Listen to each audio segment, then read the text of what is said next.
Hi guys, good morning, good afternoon, good evening. Welcome to SMC with Arewa. My name is Arewa. I welcome you to my channel. If you are new, kindly click on that subscribe button and don't forget to on your notification bell so you can get notified whenever I drop a new video, so you can come and check it out. Also, this is a Yoruba and English channel, so méjèèjì ni mo máa ń sọ papọ̀ ní ibi báyìí. Thank you once again, guys, for joining me. Thank you for your love. Thank you for your understanding. I really appreciate every single one of you. For any of your advert, your support, or donation, or for any discussion whatsoever, my contact is going to be down below in the description box. And I'm also going to leave it lying around in the comment section area. Thank you once again, guys. Don't forget to follow my TikTok page, which the link is going to be pinned. It's going to be pinned in the comment section area. Click on it, go to my TikTok and follow it, so you can see more of Arewa, that is the real Arewa. And don't forget, your princess birthday is December 16th, so let the gift start rolling in now. Thank you very much, guys. Let's quickly get into it. It's going to be a very quick one today.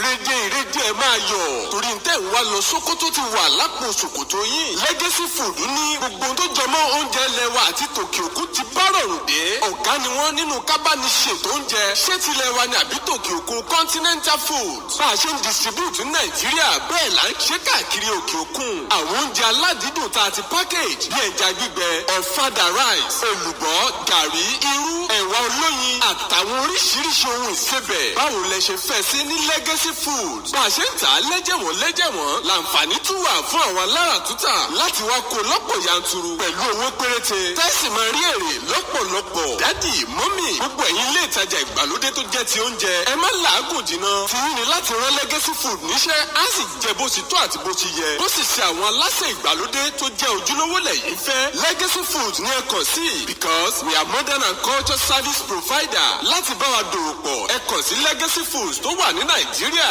Lake Holland International Limited, Masa Village, Kọ́bápẹ́, Abẹ́òkúta, telephone 0902-022-5804 tàbí lórílẹ̀‐èdè Amẹ́ríkà ní Legacy Africana Market, 671 Bay Street, Thousand Island, New York, 10304, telephone +192-935-35385.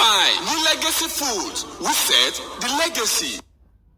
Concerning the issue of Mohbad and Wunmi, according to what the gist that we are hearing now, the Falana is representing Wunmi and possibly Mohbad's mother, because that one clinched with Wunmi and the DJ or basically all the people that clinched with Wunmi. I think the Falana is representing Wunmi and basically everybody that clinched with her or something like that, excluding Baba Mohbad, thereabout. So, and initially, I thought they said the Falana was on pro bono with the case. I don't know. I don't know. Maybe there's a payment plan that women arrange with them. That I'm not very sure, so I'm not going to speak on that. But the Falana, when the whole case started, when Mohbad died and the rest of it, the Falana came out. Then the first video I made, I thought the Falana was going to be representing the family of Aloba, against the Sam Larry, Naira Marley and the rest, because the initial impression that was given by Wunmi and our bloggers and even Iya Mohbad was that it was Sam Larry and Naira Marley that killed Mohbad. So, and that was the reason why the Falana wants to represent Wunmi. And I said it then that I thought the Falana was going to be representing the Aloba family as a whole against the initial narrative that Wunmi and the rest gave us from the beginning of the whole case. the narrative was pointing only to Sam Larry and Naira Marley. So, and because of that, that is why Falana likes to come in to take up some pro bono cases that is very controversial, and that has to do with high celebrities and stuff, like high society, high celebrities or public figure against a lower person. So they initially was interested in the case, the Falana, because of the narrative that Wunmi, gave them, that it was Naira Marley and Sam Larry that killed her husband and blah blah blah. So that was why don't forget the Falana also represented Timothy against Adedoyin, because Adedoyin is a big public figure. And we all know Timothy is from nowhere, so that's why Falana represented him, and we all know Falana does that. When it comes to big people versus small people, you see Falana there trying to help in whatever capacity he could help with, which is very good, and which is why we love Baba Falana and Falana Chambers as a whole. So, but right now, we are hearing that the Falanas Chambers are literally fed up with the case with Wunmi, that they are even finding a way to drop her as a client, her as a client, that they don't want to represent her no more, because the initial reason why they took up the case to represent her was because they thought it was against Naira Marley in the narrative that was given to them. But since it is not that it is just Wunmi will say one thing today, tomorrow Adura will come and contradict Wunmi, the next day mohbad will come and say something else, the next day DJ this one would come and so it is that there were too many versions that was not adding up, where there were too many versions that has a lot of loopholes. So the Falanas are really angry with Wunmi. They are not really happy with her at the moment, according to what we had, that they are not happy with her at the moment, because she lied to them from the beginning. The narrative was Sam Larry and this person killed her husband. That was what she gave them. That was the impression, that was the narrative that she told them from start, and that was why they were interested in the case. But as the case is ongoing with the inquest, we all see what is happening in the inquest. Wunmi said she was cooking fried rice when the nurse was attending to mohbad upstairs, why Adura said no, he and DJ, I don't know that DJ's name, was the one that they were cooking the fried rice, that they were in the kitchen cooking the fried rice when the nurse was upstairs, and Wunmi said she was the one cooking the fried rice. And then they were like, maybe Wunmi said she was the one, and then he was like, Wunmi was going back and forth. I mean, the whole thing is just kind of contradicting each other. And Adura said he was not there when mohbad and Prime Boy fought, and they asked him, how did you know they did fight? He said it is CY, that is Cynthia, that is Wunmi's older name, Wunmi. He said Wunmi told him. They asked him, were you there when your brother allegedly eats the glass of the Prado, abi the Jeep? If there's a Jeep that mohbad allegedly eat with his hand that caused that injury, at least we should have seen the car by now. I mean, the police should have the picture. I mean, Wunmi and the rest should have taken the picture. I mean, the boys that followed him would have taken the picture of the car, because allegedly they said he maybe wants to blow Prime Boy dodged it, and so he accidentally eats the glass of the car. So ká ní pé tòótọ́ ni pé mọ́tò tó ń gbé lọ yẹn pé glass ẹ̀ ò fọ́ nígbà tí mohbad fẹ́ fún Primeboy lẹ́sẹ̀ tó tí Primeboy yẹ tí ẹ̀ṣẹ́ yẹn wá lọ bà gíláàsì mọ́tò yẹn fọ́ ó wúndù Mohbad. Ká ní pé tòótọ́ ni pé gíláàsì mọ́tò yẹn fọ́ ó yẹ kán ti ya picture gíláàsì mọ́tò tó fọ́ yẹn. Bóyá bá ṣe wá sọ ní ìsìn bí àwọn aṣọ wa lọ fọ́ gíláàsì mọ́tò kan wá ya picture ẹ̀ fún wa. Ṣé ọ̀rọ̀ mi yé yín bẹ́ẹ̀ yẹn because mi ò tí ì rí anybody tó ti ẹ̀ béèrè pé ẹni pé wọn àti Primeboy ń jà ẹni pé ó fọwọ́ gbá gíláàsì mọ́tò pàtí yẹn dọ̀jẹ̀ ẹ̀ṣẹ̀ mọ́tò ọ̀hún dà ṣe àfọ́tò ẹ̀ pé mọ́tò yẹn lélẹ́yìí o and the car is not Mohbad's car. I think it is rented car. I think it's those Prado that they rent that is 180 per day and they came in convoy to the place.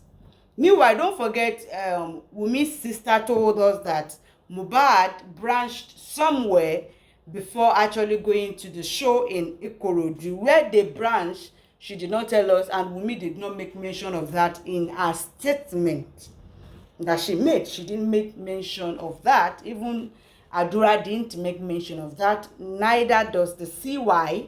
I mean, the DJ made mention of that. Maybe Primeboy will make mention of that, and I don't think he will because I think the mobile came to meet Primeboy already at Ikorodu. I think he didn't follow them from Lekki, from Mohbad's home to the venue in Ikorodu. What happened? Primeboy no go one Ikorodu nígbà tó wá ṣe show or something like that, or he didn't come. He didn't follow them with the convoy anyway, and they didn't go with them with the convoy as well. So pé àdúrà gan ti jẹ́ kí àwọn ọ̀rọ̀ kankan kó yé wa. Àdúrà ti jẹ́ kí àwọn fact kan kó yé wa. Most of nǹkan tí Wùmí sọ, àdúrà sọ wípé òun gbà táwọn délé Wùmí àti Mohbad wọ́n bẹ̀rẹ̀ sí ní bára wọn jà ní òkè gbà tó ń fẹ́ lọ fún ẹ̀gbọ́n òun ní fóònù. But ó ní wípé wọ́n jà nítorí ọ̀rọ̀ Canada visa kò ṣe Canada visa, which I don't think pé wọ́n máa dé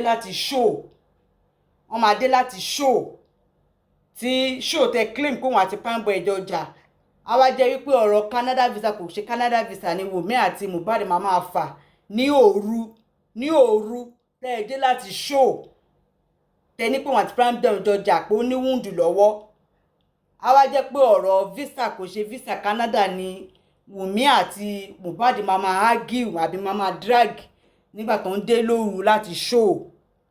Èyí pé àárín yẹn ó gẹ́ta sí bí bóyá àdúrà ni kò gbọ́ nǹkan tí wọ́n ń jà lé lórí dáadáa. Kò lè jẹ́ nítorí ọ̀rọ̀ Canada visa kò ṣe Canada visa òun ni Mohbad àti Wùmí máa drag ní òru ṣíjọ́ tí wọ́n dé láti show tí wọ́n lọ yẹn tí ó ní wúndù lọ́wọ́ tóun àti Primeboy rò pé Canada visa ò ṣe Canada visa lọ́mọ máa argue lọ́mọ máa jà lé lórí ní òru tí wọ́n dé yẹn láti show àbí láti party tí wọ́n lọ yẹn. Bóyá nǹkan tán ní kí àdúrà kó sọ nìyẹn. Anyway, we don't know, but it is 100% right. It is 100% true that when they got home, Mohbad and Wumi, they fought, they quarrel, wọ́n jà nígbà tí wọ́n délé. Do not forget that Roshi is an elder brother of Wumi. Don't forget that.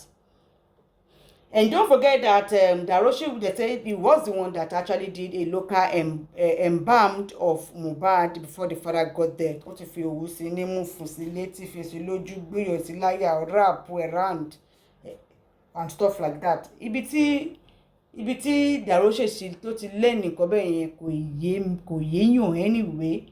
But then àdúrà ti jẹ́ kó yé wa pé Wùmí àti Mohbad wọ́n jà nígbà tí wọ́n délé. Primeboy sọ fún wa wípé ní show yẹn Mohbad àti Wùmí wọ́n bẹ̀rẹ̀ sí ní jà, wọ́n bẹ̀rẹ̀ sí ní argue, òun dá sí òun ni Mohbad fẹ́ sọ di tòun lòun ṣe ex wọn. Meanwhile Wùmí sọ fún wa wípé Primeboy àti Mohbad ni wọ́n jọ jà wípé ọ̀rọ̀ àdúrà dẹ̀ ló fàjà. Àdúrà ní pé òun gbà tí wọ́n jà òun ò mọ̀ pé ọ̀rọ̀ òun fàjà, òun ò gbà tí wọ́n jà pé Wùmí ló sọ fún òun pé Primeboy àti Mohbad jọ jà. So àdúrà tí Wùmí claim wípé ìdí tí òun àti Primeboy jọ jà nìyẹn. Àdúrà fúnra rẹ̀ ò mọ̀, kò dẹ̀ rí ẹ̀gbọ́n ẹ̀ nígbà tóun àti Primeboy jọ jà, kò dẹ̀ mọ̀ pé ẹ̀gbọ́n òun àti Primeboy jọ argue, wọ́n jọ ní ìjà lẹ́ni tó sọ pé nítorí ẹ̀ ni wọ́n ṣe jọ nọra wọn. Anyway, àdúrà ti jẹ́ káwọn kọ̀ọ̀kan yẹ ṣẹ́ tí pé ìdí tí àwọn Fálànà tí wọ́n ṣe tínú ṣe ń bí wọn sí Wùmí lọ́wọ́lọ́wọ́ ní ìsìn ni I think they are even regretting that they are representing her because there are a lot of loopholes in our story and all the people that is testifying after her. There are a lot of loopholes and contradictions that are not making any sense whatsoever.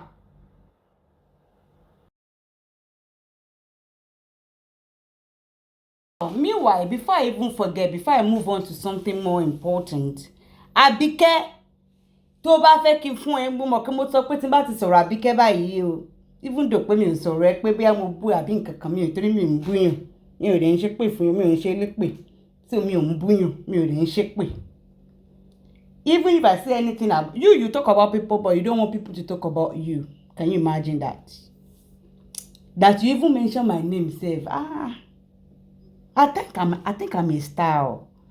If Google Biz girls Abike can be mentioning my name, can actually be running to my WhatsApp anytime I mention her name. No be small thing. What I put can go here, can come my deal because I mean, if I'm a nobody, why will somebody that is a somebody be running to a nobody's WhatsApp to be dropping voice note and be dropping messages? Even though all the messages and the voice notes are curses and abuse that she's laying on her generations and the generations and the generations, which is quite very, I really pity her. It's very pathetic for her. I mean, all she does is cause and lay causes and abuse. She knows nothing more than that. There's nothing inspirational. There's nothing to write home about Abike. If Abike, if they say you should describe her in what, as beautiful and classy that she is, all she knows is just to cause. Lay causes, that's just it. Nothing else. Literally irrelevant. Ọba Àkámọ́gan sef ọba Àkámọ́gan wọ́n ti ṣí Àbíkẹ́ sílẹ̀ díẹ̀díẹ̀. Ó ga ó wá tẹ́lẹ̀ everywhere. Anyway, gbogbo reply anytime I make mention of her, this one that I made mention of, I didn't abuse her. You understand? I didn't abuse her. She will run to my WhatsApp. She's always running to my WhatsApp, and then she'll drop voice note or drop messages. And she will not wait to get a reply. She will block me. And I have said it that, okay, this is what I'm going to be doing now. If I make mention of her or anything like that, and she comes to my WhatsApp to drop a reply for me in the voice note, whatever she says and curses and everything, I'm going to come out and play it and give her a reply, since that she refuses to get a reply on the WhatsApp. I don't know why she's always running to my WhatsApp whenever I mention her name, because she talks about people, she mentions people's name, and I don't think they all run to her WhatsApp whenever she make mention of their name. I don't know why she's always running to my own WhatsApp whenever I make mention of her name. Is that how I am important? I mean, Abike, you said I'm a nobody, so how do you run to a nobody's WhatsApp to drop messages and drop voice note, even though it causes an abuse? I mean, for you to do, you're wasting, that literally takes you time and your saliva and your strength. And then how would you waste that on somebody that is literally a nobody? Like, you that you are a somebody, waste your time, your energy, your saliva on a nobody. Like, make it make sense, Abike, honestly. Make it make sense, because it's not making any sense whatsoever to me. I am contented and I'm perfectly fine that I am a nobody, but you that you are a somebody, I don't understand. I'm a nobody. I'm supposed to be mentioning somebody's name. Èmi tí mi ò jẹ́ mọ́ nǹkankan, yẹ kí n má dárúkọ àwọn tó já mọ́ nǹkankan now. E.g. Because so tí má dárúkọ ẹ, she will run to my WhatsApp and go and drop voice note there. And then she will block me. Ó sọ̀rọ̀ ẹ̀ di rédíò àsọ̀rọ̀ má gbèsì. So nǹkan tí mo máa ṣe ní ìsìnkú láti ṣe, màá máa gbé wá, màá máa play ẹ̀, màá wá fún ní èsì ẹ̀ online, since jẹ́ pé nǹkan tó fẹ́ nìyẹn. So the one that I did last, the reply that she's running to my WhatsApp, she didn't really say anything. She didn't drop voice note. She just writes, just nonsense write up that has no meaning whatsoever, that is literally not making any sense to what we were talking about. Gbogbo àwọn ọ̀rọ̀ tó kọ kalẹ̀ yẹn kò sí tó ní meaning tó what pé ká wá kà níta pé ká analyze. Honestly, kò sí.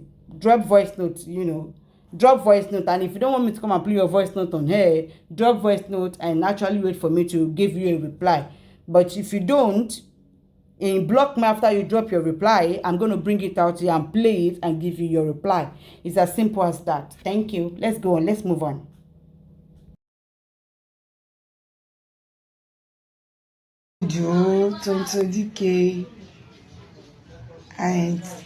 Tẹ́ni ọmọlógo yèyé Kúdí, mo kí yín o fún iṣẹ́ tẹ́ ń ṣe lórí justice for mohbad.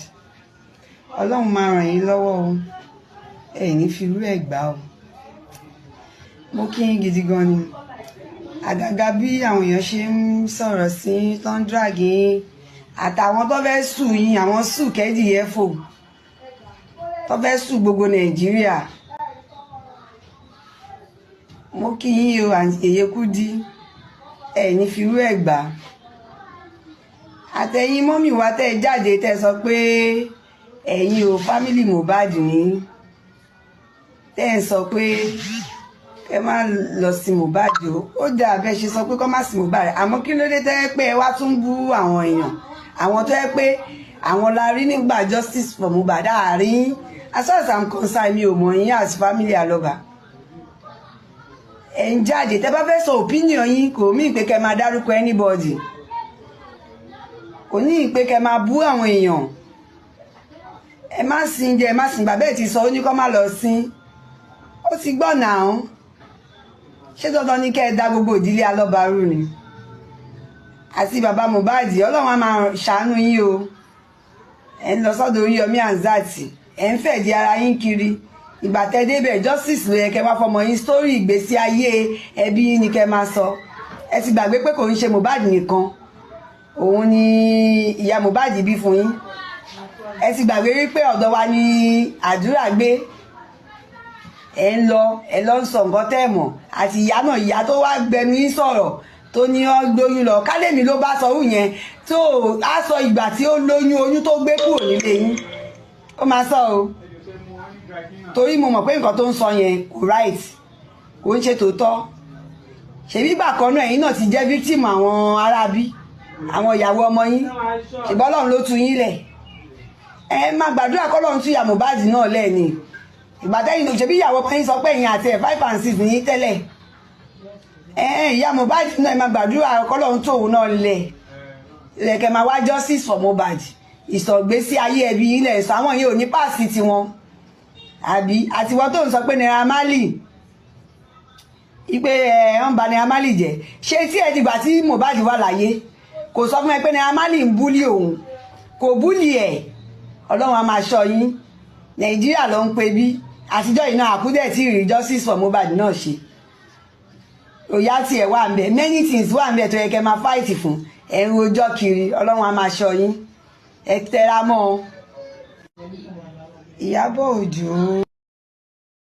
Guys, I don't know if you noticed this. Since Baba Mohbad has gone to Oriyomi hamzat, the other party have just been running helter-skelter, saying Baba Mohbad is granting interview up and down, talking about his family, doing this, doing that. He's fighting for justice. Is that not what you people want? Ṣé nǹkan tẹ́ ẹ fẹ́ kọ́ nìyẹn ni? Ṣé tó bá dákẹ́ sínú ilé tí ó sọ̀rọ̀, tí ó grant interview, tí ó bọ́ta, tí ó sọ̀rọ̀, báwo ni justice ṣe fẹ́ wá bá nínú ilé? Ẹni tó bá lọ́rọ̀ máa kọ́kọ́ ṣíwájú ọ̀rọ̀, máa kọ́kọ́ gbọ́rọ̀ sórí iná káwọn èèyàn tó bá gbé. Do you all remember Timothy's Adedoyin's case?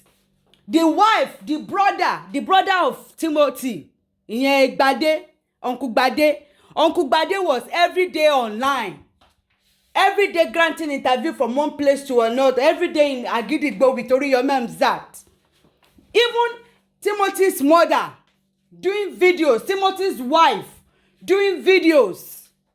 Every day his brother is doing videos.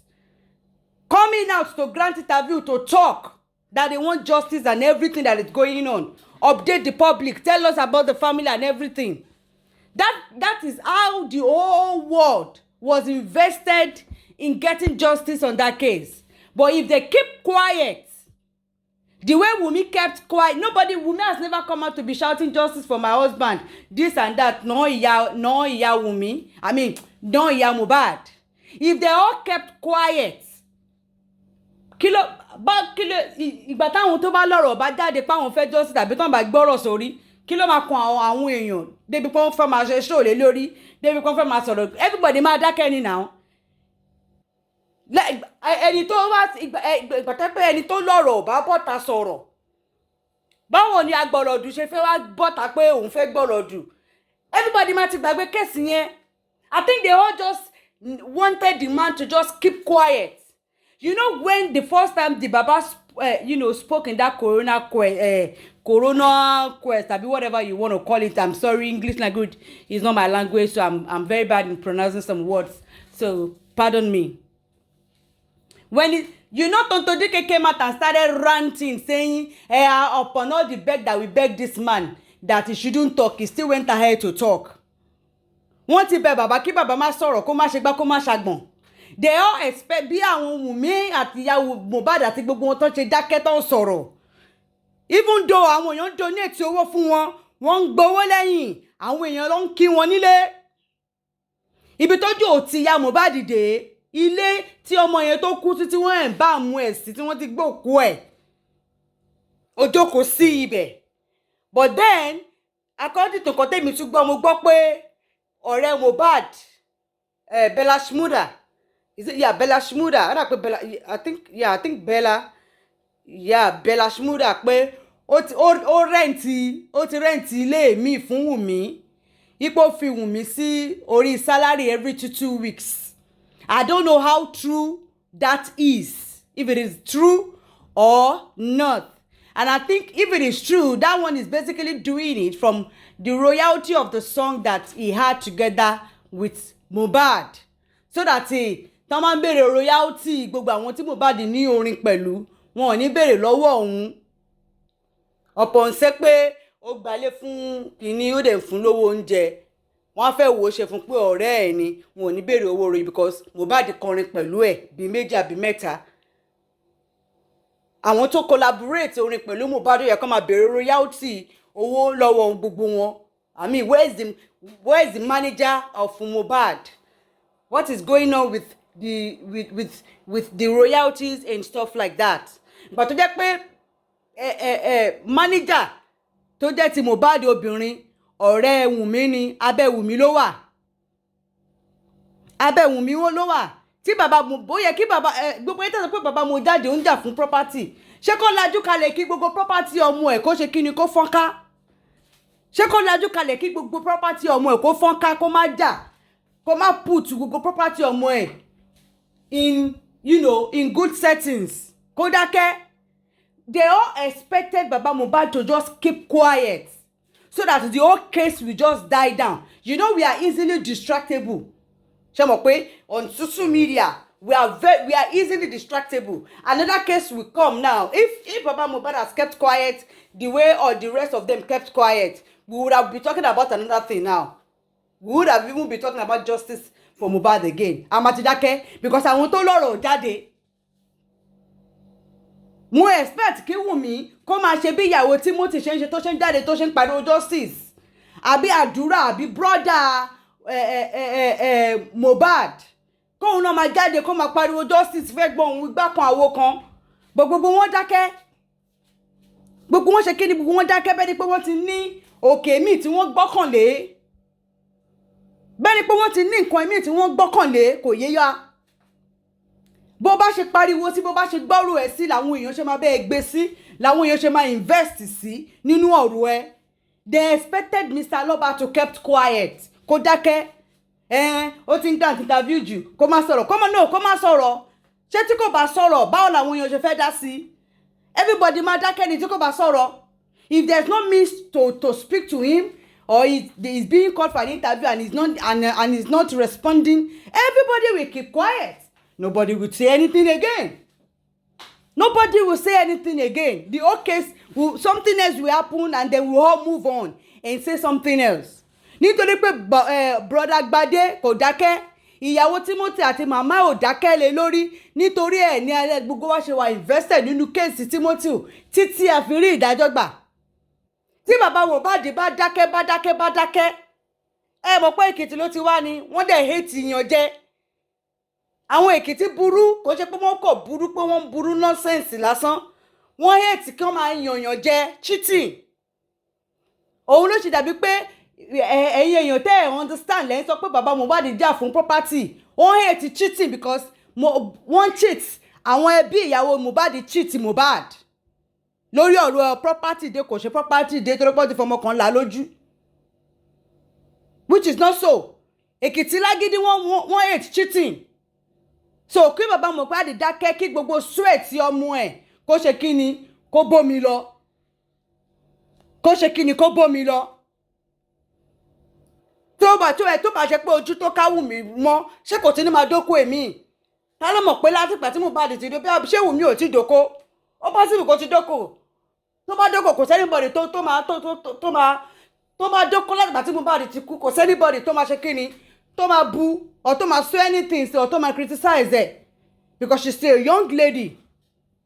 She's still a young lady and she definitely move on. I keep saying it.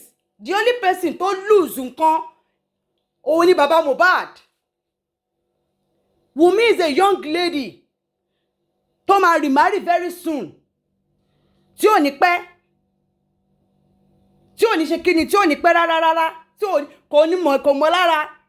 Bàbá Mohbad ní nǹkan jábọ́ lára ẹ̀, ló mọ̀ nǹkan tó jábọ́.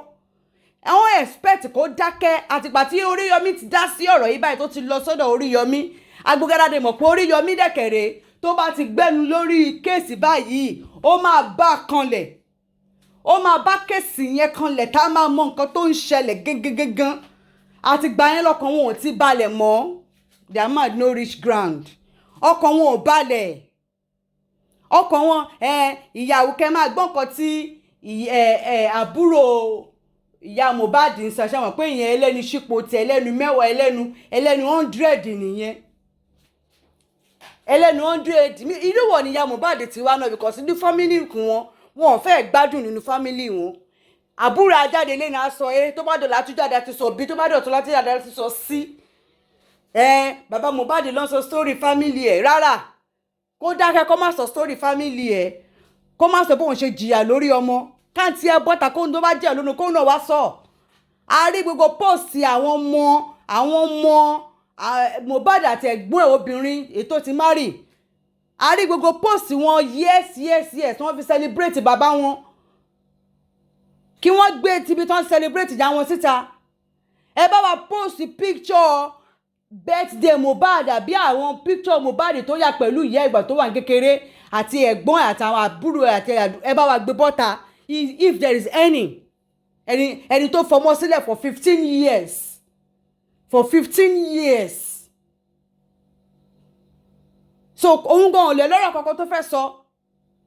Gbogbo owó tó ń dá fún ìyá Mohbad tí bá tíyàn bá kọ̀ sọ, ẹ máa fi pé yàn ṣe pé ní oúnjẹ yẹn ó máa korò, oúnjẹ ọmọ yẹn ó máa korò lẹ́nu ẹ̀, torí kò tọ́ sí abiyamọ tó bá ti tọ́jú ọmọ, ò tọ́ sí oúnjẹ ọmọ. Abiyamọ tó bá ti tọ́jú ọmọ kò tọ́ sí oúnjẹ ọmọ máa ń korò lẹ́nu irú àwọn abiyamọ bẹ́ẹ̀ ni. Oúnjẹ ọmọ máa ń korò nínú ẹnu wọn ni. Normally bí Mohbad ṣe ṣaláìsí, ó yẹ kí Wùmí gbé báàgì àtọmọ kó gba ilé ìbìyẹ bàbá Mohbad lọ. Ìkòròdú ló yẹ kó wà. Ìkòròdú lọ́dọ̀ bàbá Mohbad ló yẹ kó wà, tó bá jẹ́ pé ọmọ tí wọ́n kọ́ ní ilé tó wá láti ilé rẹ̀ ni. Ibẹ̀ ló yẹ kó wà. Whatever misunderstanding tó bá sí láàrin wọn àti bàbá yẹn, ọmọ wọn ti ṣaláìsí. She's supposed to be there. Ibẹ̀ ló yẹ kó ti máa ṣọpọ́. Ibẹ̀ ló yẹ kó ti máa ṣọpọ́. Ìyá Mohbad náà lójútì. Ó jókòó sí ilé Mohbad. Ó yẹ kó wà ní ilé tiẹ̀ ní Ìkòròdú, kí Wùmí wà ńbẹ̀ pẹ̀lú ẹ̀ kó máa tọ́jú ọmọ, kó máa ṣọpọ́ níbẹ̀, kó máa ṣọ̀fọ̀ níbẹ̀. This case ó ti dọ́dọ̀ Oriyomi, ọkàn mi ti balẹ̀ that baba Mohbad has gone to Oriyomi, ọkàn mi ti balẹ̀, kò sí àní-àní. Àbúrò ya Mohbad ó kàn ń pariwo ẹlẹ́nu ṣúpẹ́ ẹlẹ́nu mẹ́wàá ẹlẹ́nu 100 nìyí, ẹlẹ́nu 100 wọ́n ló máa bọ́ta sọ èyí tó bá dọ̀là wà tó bọ́ta wà tó sọ B, wà tó bọ́ta wà tó sọ C, wà tó bọ́ta wà tó sọ R nínú ẹbí yín. Ẹjọ́ yín tó bá mọ ìlú, where is ya Mohbad from? We know baba Mohbad is from Ekiti, one of the Ekitis, but where is ya Mohbad from? I really want to know where that woman is from, because tíyàn bá máa fẹ́ yàwó láti ìdílé wọn àbí láti ìlú tó ti wá, ó yẹ kíyàn wo grand dáadáa ni, kíyàn wo family tíyàn bá fẹ́, because ó get that wọ́n fẹ́ kí baba Mohbad dákẹ́ kí kéèsì yẹn die down. Ká ní baba Mohbad ti dákẹ́ ni kéèsì àti die down tipẹ́tipẹ́, torí we are easily distractible àti máa sọ nǹkan ẹ̀mí by now. Kò sẹ́nibọ̀dì tó máa sọ nípa justice for Mohbad mọ́, àti máa sọ nǹkan ẹ̀mí, àti máa sọ nǹkan ẹ̀mí. Ìyá Mohbad náà jáde ó ń parọ́ pọ̀, ọlọ́pàá ti ní kán wá gbé òkú pé kán wá lọ sin òkú. Tán bá ti sin òkú, ṣé kéèsì ò tí parí ni? Kéèsì ti parí now. Mùgbà tí wọ́n sin Timothy ni, it took a lot of time even after the autopsy result was out. It took a lot of time before kan tó bury Timothy. Ìgbà tó ń gbàdájọ́ ni wọ́n ṣètò bury ẹ̀. Tán bá ti bury Mohbad, kéèsì ti close, ẹjọ́ ti tán nìyẹn. Ìgbà tí gbogbo yín tẹ́ ní mọ́ baba Mohbad pé ó sáré bury ẹ̀. And ọ̀rọ̀ DNA or no DNA, for the last time, for any of you that is criticizing baba Mohbad is not the one that requested for DNA. In all his talks, he has never for once doubted that Liam is not his son's son, that Liam is not his grandson.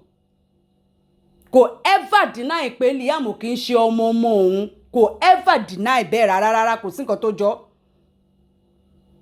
But nítorí pé gbogbo ẹ̀yin public tẹ́ ń pariwo DNA, that is the reason why he said okay, because he is the only one that can give the go ahead for DNA. You know, the whole public, when he buried Mohbad, I mean, again, I'm sure you all know the reason why he quickly, because most of you criticize him for burying Mohbad quickly, and that he did that because do not forget that they didn't call this man when his son was sick or when he was going through. They didn't call him then. They called this man literally. They didn't even call him that his son was dead. They didn't. It was ìyá Mohbad that they called, that he followed. Wọ́n pè pé ọmọ sick pare ọmọ ìyá. Wọ́n pè pé ọmọ ẹ̀gbọ́n ti ṣaláìsí, wọ́n pè Wùmí ò pè. Ìyá Mohbad ni wọ́n pè. Ó tẹ̀lé ìyá Mohbad nígbà tó débẹ̀, ó ti bá òkú ọmọ nílẹ̀ tí wọ́n ti locally embalm ẹ̀, tí wọ́n ti gbéyọ̀ sí láyà, tí wọ́n ti wrap ẹ̀, tí wọ́n ti fi òwú sí nímú, fo òwú sí létí, fi òwú di ní gbogbo ibì kankan bí Yorùbá ṣe máa ń embalm òkú. Ẹjọ́ kí ni ó lọ police station, wọn ò fún ní doctor report, ó lọ hospital wọn ò fún, ó lọ police station wọn ò fún ní report, mọ́ṣúárì ò gbà. Ẹjọ́ ṣé kó sun jẹ ni? Èèwọ̀ jẹ ní nílẹ̀ Yorùbá kóbi máa rí òkú ọmọ, ṣé kó wá sin òkú yẹn, ṣé kó wá sin jẹ ni? Àwọn tó ń parọ́ pé ó fẹ́ bẹ́rì ẹ̀ lóru, irọ́ ló ń jẹ́ bẹ́ẹ̀. Ṣé wọ́n ta pósí? Ṣé òun ló lọ ra pósí? Ṣèbí dàrò ṣe ẹ̀gbọ́n Wùmí, òun ló lọ ra pósí. Òun àti Wùmí ni wọ́n jọ lọ ra pósí. Owó tí wọ́n ní pé representative Davido tó kó lẹ̀, baba Mohbad ò gba owó yẹn. Dàrò ṣe ẹ̀gbọ́n Wùmí, òun ni ó gba owó yẹn, òun ló lọ ra pósí. Òun ló rap, òun ló wò, òun ló mọ bó ṣe ṣe. Baba Mohbad was not there. Àwọn tó gbé lọ sí hospital tí wọ́n ti locally embalm ẹ̀, ṣé kò yẹ káwọn yẹn gba doctor's report? Ṣé kò yẹ kán lọ police station nígbà tó kú kí wọ́n lọ gba report sílẹ̀ káwọn òbí ẹ̀ tó dé? Wọ́n pè bàbá yẹn dé, òkú ọmọ òun ló bá. Ẹjọ́ kí ni kó, tó bá jẹ́ pé ẹ̀yin lẹ wà ní shoe ẹ̀, kí ni kó ṣe? Because it is a shock ni, òun ló máa jẹ́ shock. He was in shock. Kí ni kó ṣe? Ṣé kó gbé òkú ọmọ yẹn kó máa gbé jẹ ni? Mọ́ṣúárì ò gbà. Àgọ́ ọlọ́pàá waste 3 hours, wọ́n fún wọn ní report, wọ́n fún wọn ní statement. Hospital refuse láti fún wọn ní statement. Ẹjọ́ kí ni kó wá ṣe pẹ̀lú òkú yẹn? Ṣé kó gbé sínú ilé kó máa jẹ nínú ilé ni? Ó fi ṣe ọjọ́ tá bá rí ibi wọlé gẹ́gẹ́ bí wọ́n ṣe ń ṣe ní ìlú tó ti wá. Ìjọ́ tá bá rí ibi dẹ̀ ní bí wọlé ń tòótọ́. òkú ọmọdé nílẹ̀ Yorùbá wọn kì í fi ń falẹ̀ ìjọ tá a bá rí ibi níbí ń wọlé lòkú ọmọdé nílẹ̀ Yorùbá torí èèwọ̀ ni kóbi máa fojú rí i òbí òde gbọ́dọ̀ sí níbẹ̀ nígbà tí wọ́n sin. That was the reason why ìdí tó fi tètè sin nìyẹn, kò sí nǹkan kan tó wà ń bẹ̀. Ìgbà táwọn èdè ti sọ wípé àpé kinní kan autopsy kan fi gbà kan ó lè go ahead kí wọ́n wú. Don't forget he's a poor man. He's a poor man. Kò mọ̀ kankan tó ń jẹ́ pé bí autopsy wà bí láti determine nǹkan tó pa àbí báyìí. Kò mọ̀ gbogbo yẹn, he's a poor man. Tí ò mọ̀ kankan, tí ò lajú. Tí kò lajú. And òun kọ́ ló béèrè, he is not the one that requested for DNA. It is the public that were labeling Liam. Ipe bóyá ọmọ àlè ni, bóyá ọmọ Sam Larry ni, Wùmí àti Sam Larry jọ ń dóra wọn, ìgbà kan àwo kan. You know it is Kemke that started it, ìyẹn Kẹ́mi Olúnlọ́yọ̀, and then many other bloggers, Darkman and the rest started, everybody, all Mohbad's fans started saying that they needed the DNA to confirm that Liam is actually Mohbad's son. Baba Mohbad never doubted for once that Liam is not his grandson. Liam is his grandson. Kò ever doubt ẹ̀. Òun kọ́ ló bring ọ̀rọ̀ DNA up kan láti ṣe DNA. No, it is what the public say they want. That is what he's doing. The same way the public said they want to exhume the body to go and do autopsy, find out what killed him, which he granted. That is exactly what he's doing concerning DNA. When the whole world is shouting that DNA, that is why he said, okay, he gave the go-ahead that DNA will be conducted. Òun kọ́ ló sọ wípé wọ́n láti ṣe DNA, kò dáàtú pé ọmọ òun kọ́ ọmọ ọmọ ẹ̀ ni. Ó dẹ̀ òun náà dẹ̀ reason pé kí wọ́n ṣe ní tòótọ́ torí pé stigma yẹn ti and internet never forget. Nítorí future Liam lọ́jọ́ ọ̀la kọ́ mọ́ máa lébẹ̀ pé ọmọ àlè ni ìgbà kan àwo kan. Ìdí gan tó ṣe yẹ kí wọ́n ṣe DNA yẹn gan tún nìyẹn. But he wasn't the one that brought the DNA or no DNA up. He wasn't the one. It is the general public, the fans of Mohbad. And he did what? He did what? He granted their wish. The same way the fans demanded that the corpse needed to be exhumed to find out what killed him and do the autopsy, which he granted. That was the same way he granted when the general public and the fans said they needed a DNA. He granted. He never for once in his family doubted that boy is not his son. Ó mọ̀ pé ọmọ òun ni. But torí pé gbogbo ẹ̀yin àgbáyé tẹ̀tí ń fẹ́ máa pọ̀ ọmọ yẹn náà máa lè gbá kan àwo kan. Tẹ̀sán pé ẹ fẹ́ DNA olóṣèlú òkè ó yá mo fọwọ́ sí mo approve DNA because he's the only one that can literally approve DNA. And that is it. That Oriyomi Hamzat is in this case closed. Ẹ káàárọ̀, ẹ káàsán, ẹ káalẹ́. Àgbo ìbílẹ̀ solution lòun kí yín. Ẹ ṣé ẹ̀yin olólùfẹ́ àgbo ìbílẹ̀ solution. Tẹ́ fẹ́ mi lójú, tẹ́ fẹ́ mi lọ́wọ́, tẹ́ fẹ́ mi lára, tẹ́ nífẹ̀ẹ́ mi dénú, tẹ́ trust mi láti send owó sí mi láti bá yín ṣe gbogbo nǹkan tẹ́ bá fẹ́. Ẹ ṣé mo dúpẹ́ ẹ̀yin olólùfẹ́ àgbo ìbílẹ̀. Ọmọ yín rèé, ọ̀rẹ́ yín rèé, àbúrò yín, ẹ̀gbọ́n yín, ìyá yín. Once again, àgbo ìbílẹ̀ solution. A tún wá sórí ètò àgbo ìbílẹ̀ solution láti wá polówó àgbo ìbílẹ̀ solution. Lórí àgbo ìbílẹ̀ solution, a ní 3-in-1 àgbo jẹ̀dí fọ́kùnrin. Tẹ́ bá fẹ́ ńlá, a máa ṣe fún yín. Tẹ́ bá fẹ́ 5 litre, a máa ṣe fún yín. Àgbo ìbílẹ̀ solution lélẹ́yìí 3-in-1 jẹ̀dí ọ̀pẹ̀yìn àti alẹ́. A ní alẹ́ powder náà. Tẹ́ bá fẹ́, a ní alẹ́ liquid, a ní alẹ́ powder. Tẹ́ bá ti fẹ́ ni la máa ṣe fún yín.